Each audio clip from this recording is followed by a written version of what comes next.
Alright guys, today we are talking about the Dark Hunters and their potential in war offense without Morbius. So we all know that this is a potentially really good team when Morbius comes in the game, but what can we do without Morbius? I think the first question is, of course, who do we use as the fifth? And so far I've narrowed down my options to three characters, and these characters all have some sort of synergy. Well, not all of them have synergy with the team, but they do work with the team or they have synergy with the team. And the best of all, two out of the three options don't really get used in other teams, at least in my war offense or defense rosters. So at the moment you can see my Dark Hunters plus Moro in here, and you can see their levels and their stars, and they're quite beefy, even Dr. Voodoo. Um, and the three options as a fifth are Baron Zemo, which is definitely the most versatile character in other teams. So I need to, sort of acknowledge that he can be used in other teams that are actually like super meta at the moment. For example, the Zemo Factor, which is used to counter the Young Avengers, at least in the lower and mid tier levels. But other than that, Loki and Hela, well, Loki might have some use with maybe New Warriors or even Eternals. But in my current defense and offense composition, I don't use him anywhere. I actually have my Eternals and my New Warriors in defense in different compositions, so Loki is sort of out of home at the moment. And Hela is definitely out of these three the most unused character, so I'm definitely looking for options to use Hela in any way possible in war and maybe make some use out of her. Alright, so first of all, I'm gonna be jumping into my videos. I'm gonna be showing you a few videos of this team. And first of all, we are fighting against Web Warriors, and there you can see the team in plus. I quite didn't see the power level, but we are starting off with the Hela option. So here's the team, 694,000. I think it was like 100,000k. Yeah, exactly 100,000k punch up. And this team is super awesome against the Web Warriors. I'm going to show you here in a slow motion. Because Ghostbiter kills, the retaliation hit the Gregs, and Greg happens to be a mystic ally. You get energy, healing, speed meter, and everything out of the team just for that one hit. And of course those offense ups as well. And once this engine starts rolling, it's really good. There's like no chance these guys can survive the onslaught that the Dark Hunters with Hela provide. Of course, this is sort of a RNG based defense. The dodges can sometimes screw you over, and even though the Elsa extra hits when the enemy dodges sort of levels that RNG factor a bit, even though it's still a matchup that can sometimes just go wrong. They can just dodge your attacks and then dodge your extra attacks, and yeah, sometimes it just goes wrong. But with this team, it feels like they have potential to really bunch up against these Web Warriors really hard, and it feels like a super safe matchup. But yeah, I'm still gonna warn you that the Web Warriors are always dangerous because you never know how many dodges they're gonna get. But here you can see I'm so much ahead that I should be just playing auto by now, but I'm just playing it around and seeing how it goes. One thing to notice that is the Elsa basic is super good. Also, one thing to notice is if you get a chance to explode that Greg, that's always good.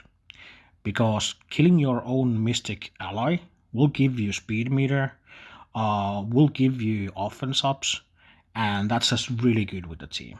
So yeah, definitely use those characters if you can. Here you can see another fight against the same team. I'm just doing few attacks just to make sure that this actually works, and you can see that sometimes things vary in this fight, and yeah, but I want to show you that it works most of the time, like really well. All right, here you can see the hit again, and Ghost Spider just retaliates and kills my Greg. All right, well now Scarlet Spider got a speed up, so this fight goes a bit differently. Now Scarlet Spider gets to go first and does some more hits and actually kills my Greg again, which is good. And then I get to do the usual stuff in there. About the matchup in general, I think Ghost Spider and Scarlet Spider are obviously the targets that you want to be killing, and I'm always looking for opportunity to hit those both at the same time if possible. I'm always checking the speed meters and using my stunts and blinds and whatever's accordingly. For example, in this situation, Spider-Punk was about to take a turn, so I stunned him instead of someone else. And yeah, here you can see the power of the basic. It's really powerful. Not only because of the damage, but also that because it's a multiple hit, it will have a lesser chance to be totally useless when someone just dodges your hits. The special is not bad either, at least in this fight. If you have like a situation where you want to be hitting someone in stealth, so yeah, it's not a bad ability, but at the moment I feel like that the basic is just superior in almost every case. All right, the match seems to be close to done. It might seem a bit dangerous that I'm on low health and everything, but actually I feel like I'm in control. I'm in charge in here, and there's no problem. And yeah, what can I say? About Dr. Voodoo. Dr. Voodoo has seemed to be like a good character. He's actually the third fight of the same matchup. Dr. Voodoo has definitely felt like a really good addition to the team. The special is really, really good. And yeah, just getting those ability blocks early on makes a difference in a lot of these fights.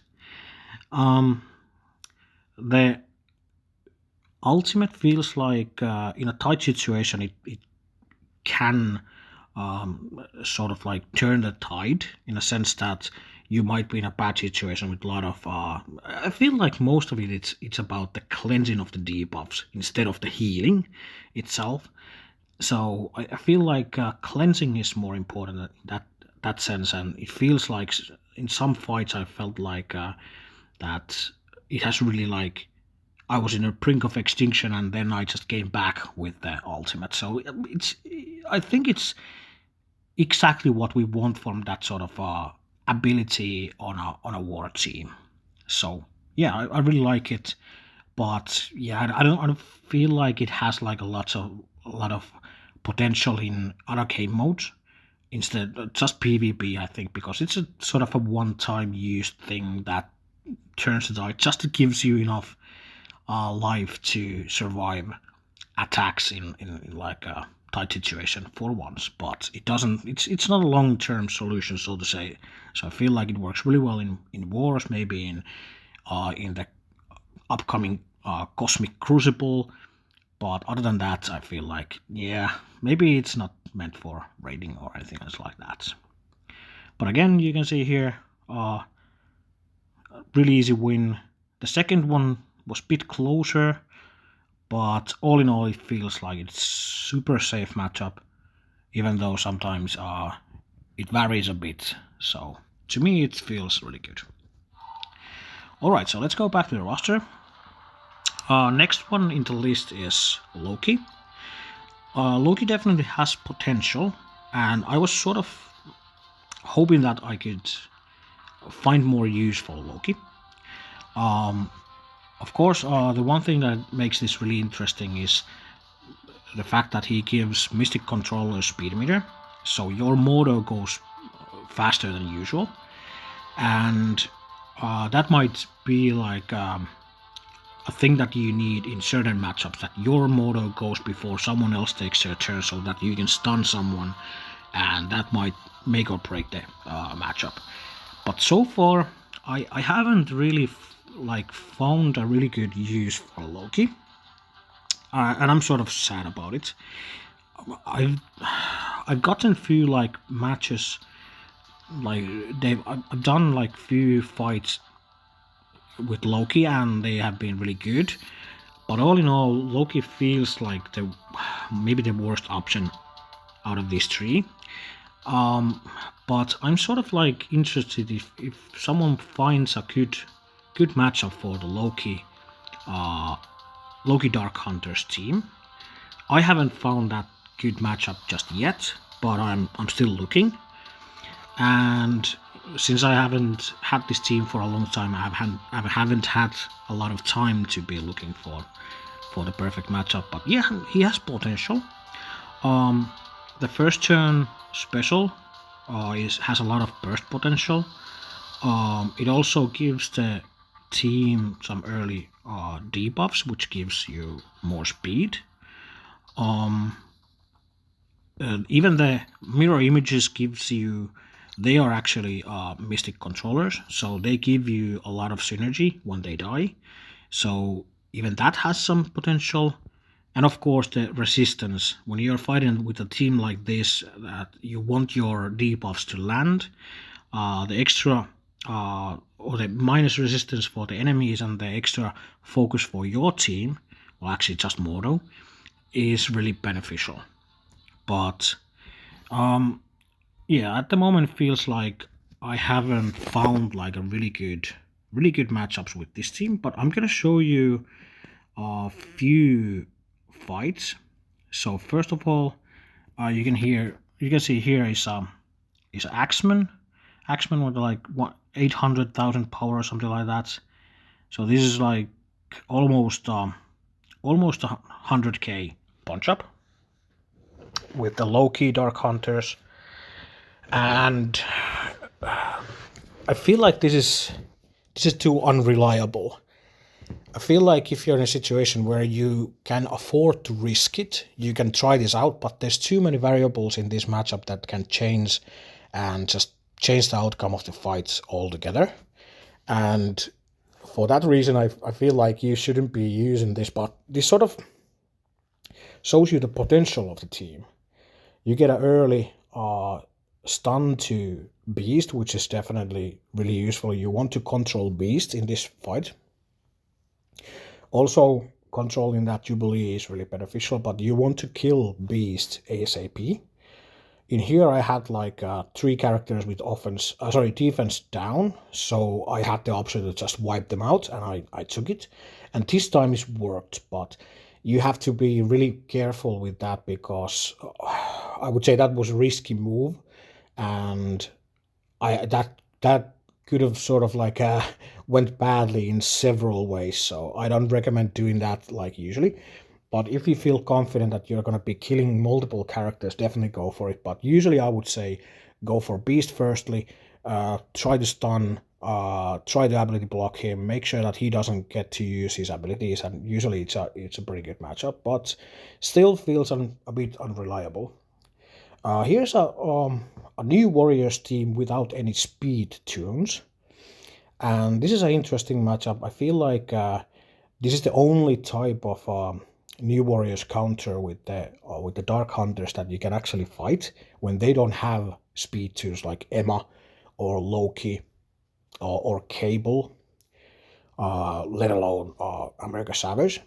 But yeah, this is something that you can do, but this is also a bit unreliable.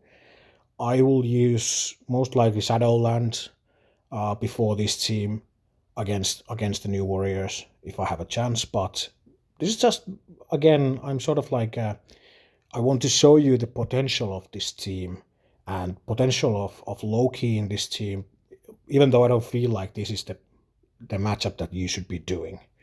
But I'm hoping that with the power of crowdsourcing, we can just discuss about it and this and find like the good matchups and the perfect matchups and even the bad matchups together, and hopefully we can solve this team. But I don't feel like you should be doing Loki Dark Hunters because it feels a bit unreliable.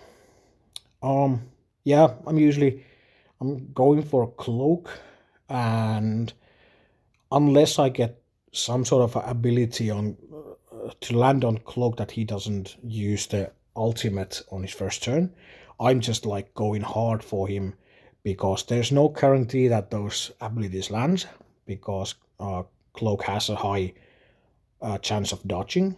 So that's the reason why I might use like several control abilities on cloak instead of someone else.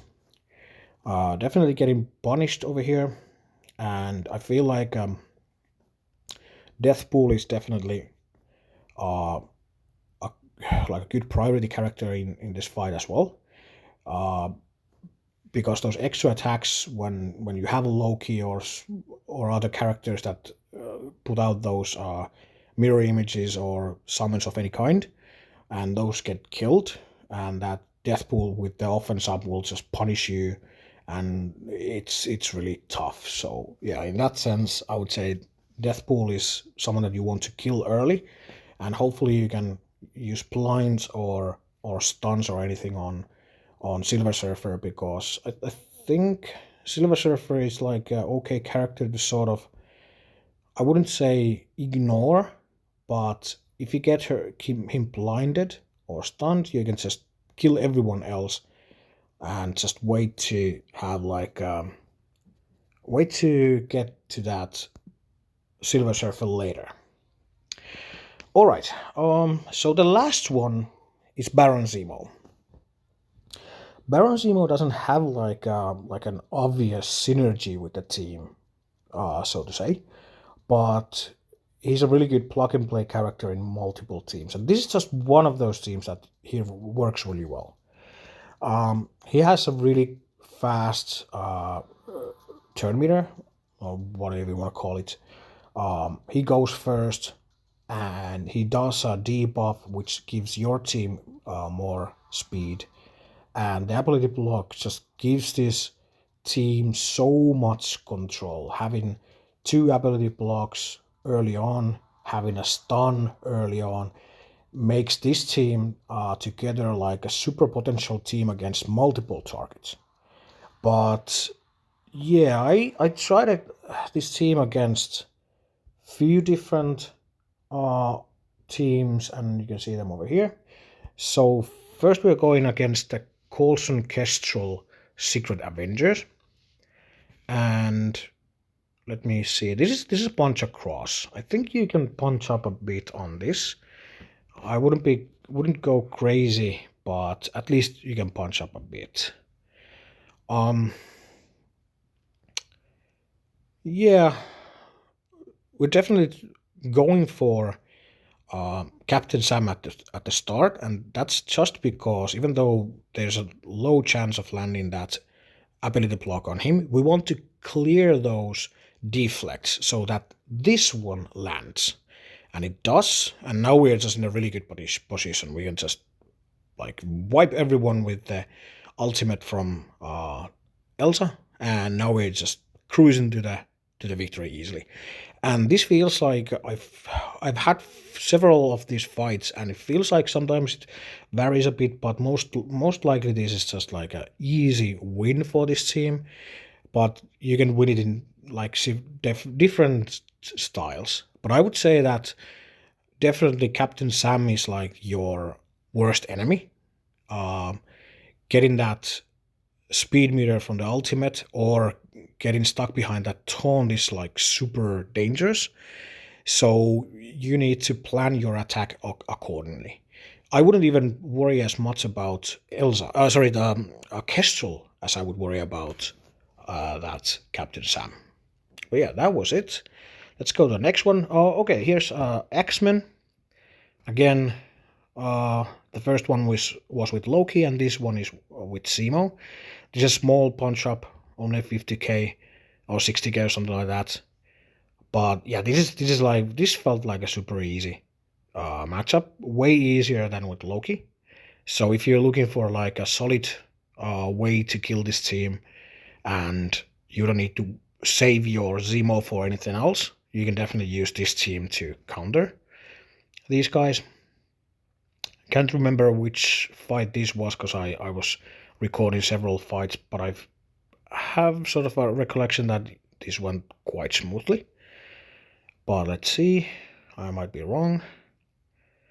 All right, so yeah, we are controlling Jubilee at the moment because she was about to take a turn with an offense up, and now we're, let me see, where are we focusing? Yeah, there's one thing that you need to know when you're fighting against the Axemen with this team. You have to be aware of the health meters of the enemy team. So sometimes you might want to hit on the side in the sense that you don't get multiple characters low on the health meter, because Beast might just go wild and he might just like go healing, ultimate healing and stuff like that, and he will just sort of single-handedly destroy your team. So yeah, definitely this is a tricky team to fight against because you need to be careful, and you might just lose out of nowhere because of the incredible turn meter that these guys get from several different things, including the health meters and kills and stuff like that. But that's it. And for the last one, I decided to go for at least one Doom team. And yeah, we have the Mercs Doom here. This is a punch down uh, over 100k just because I didn't find any bigger teams in my alliance at the moment. But this is like yeah, you can sort of imagine that we have two ability blocks right from the start. We have a stun, we have a lot of damage, disrupt. We have like everything that you would need for this fight. And of course, yeah, there's the problem that we have at the moment. We have three blinds on characters that are really important to use, but even that didn't like mean anything. So that sort of gives you a sense that this is a really good fight for this team. So if you're looking for one more uh, Doom team counter, this might be your choice. It might be something else, but this is a really good choice for that as well. So here we go with the ability block from Zemo on Doom, and now we're just like trying to kill everyone. And can't remember what I'm doing here. I'm thinking about whether I'm using the ability block or not. And I think we just went for the basic, which is a good idea. Definitely ultimate in the middle, and now it's just Doom. So yeah, super easy. As you can see, our team is like at full health almost. And yeah, all of the ability blocks and the control that this team has is like super effective against Doom teams. I haven't tried too many Doom teams with this team, but I'm pretty confident that they will work against multiple different Doom compositions. But all right, I hope you got something out of it. I'm feeling like the Dark Hunters are gonna be a major factor in the wars to come, and I'm definitely building them up also for the upcoming Scourge event. I even sort of noticed something weird about the Scourge event. There's this one of the Scourges that gives you a multiplier in the points is a Scourge that works something like when you get a stealth, that character will be out of stealth and getting a taunt instead. And since you need to use web warriors and or dark hunters in the last stages, it felt like sort of like at least that scourge was meant against web warriors. So I'm feeling like the dark hunters might be even more important in there than the web warriors are, because I'm feeling like they don't want to promote web warriors too hard, because everyone wants to build up web warriors. And since dark hunters is sort of an optional team, it's only war offense team, so I'm feeling like it's sort of designed against the web warriors and more for the dark hunters. But alright, I hope you enjoyed this video. If you did, please like and subscribe. Yeah, you know the drill. And hope to see you on the next video. Alright, bye.